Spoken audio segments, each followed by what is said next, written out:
Kevin school library में पढ़ रहे थे। देर हो रही थी इसलिए उन्होंने घर जाने का फैसला किया।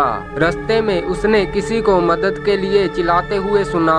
आवाज एक कमरे के अंदर से आ रही थी। जब केविन ने दरवाजा खोला तो उसने रियान को कमरे के अंदर बंद पाया। केविन ने कहा, आपको यहाँ किसने बंद किया? रियान ने कहा, मुझे नहीं पता, मैं कैफे में कुछ खाने के लिए आया था लेकिन कैफे बंद था। तभी किसी ने मेरे सिर पर एक बैग डाला और मुझे इस कमरे में बंद कर दिया। तभी केविन ने कहा, कल हमें पता चलेगा कि आपको किसने यहाँ बंद किया।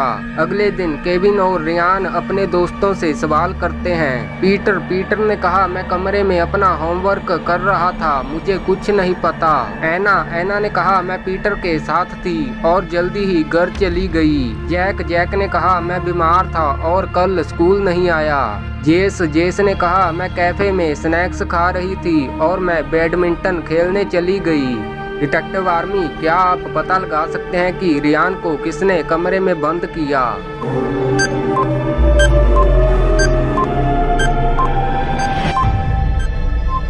जेस ने कहा कि वह कैफे में स्नैक्स खा रही थी लेकिन कैफे तो बंद था, तो ये झूठ बोल रही है, इसी ने रियान को कमरे में बंद किया। जेना बहुत होशियार लड़की थी, उसकी नज़र कमजोर थी इसलिए वह आगे के बेंच पर बैठती थी। जेना अपने दोस्त रिंक के साथ रहती थी। रिंक की कॉलेज में काफी छात्रों के साथ लड़ाई के कारण बदनामी थी। एक दिन कॉलेज जाने के बाद जेना का चश्मा फर्श पर गिर गया और टूट गया। जेना के पास कार नहीं थी। उसने रिंक को अपने चश्मे की मरम्मत कराने के लिए दुकान पर जाने के लिए कहा। कुछ समय बाद जेना ने सैम चिल्लाना शुरू कर दिया। रिंक ने सैम को सड़क के किनारे बेहोश पाया। तभी दोनों कार से नीचे उतरे और सैम के पास चले गए। सैम मर चुका था। उन्होंने डिटेक्टिव मेहुल को बुलाया। तभी डिटेक्टिव मेहुल वहां पहुंचे। मेहुल के शक के दायरे में दो और लोग आए।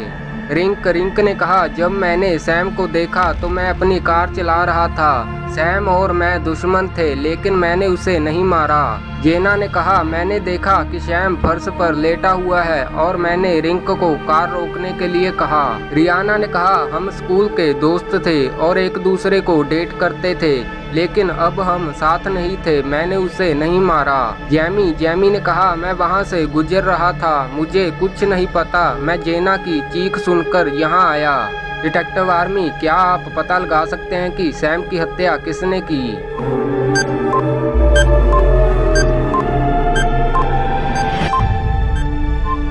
अगर जेना का चश्मा टूट गया था तो उसने दूर तक कैसे देखा? मतलब उसे पहले ही पता था कि सैम की लाश वहां पड़ी है, इसी ने हत्या की है। धमाका सिंह अपने कुत्ते के साथ टहल रहे थे। तभी उन्होंने पार्क में एक बेंच के ऊपर बटुआ देखा। जब वह बटुए को लेने के लिए आगे बढ़ा तो उसका कुत्ता भाग गया। धमाका सिंह ने अपने कुत्ते का पीछा करना शुरू कर दिया लेकिन उसका कुत्ता इन 3 घरों में खो गया। उसने सोचा कि उसका कुत्ता इस 3 घरों में ही किसी में गया होगा। उसने सभी 3 घरों में जाकर अपने कुत्ते के बारे में पूछा। पहले घर के मालिक ने कहा, मेरे पास पहले से ही मेरा प्यारा कुत्ता है, मैं आपके कुत्ते को क्यों पकड़ूंगी। दूसरे घर के मालिक ने कहा, मुझे कुत्तों से नफरत है, मैं अपने घर में कभी कुत्ता नहीं रखती।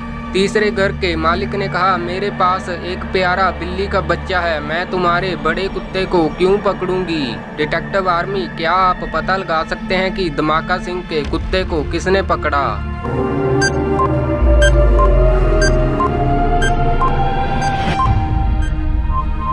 तीसरे नंबर वाली महिला को कैसे पता चला कि धमाका सिंह के पास एक बड़ा कुत्ता था, तो इसी ने कुत्ते को पकड़ा है।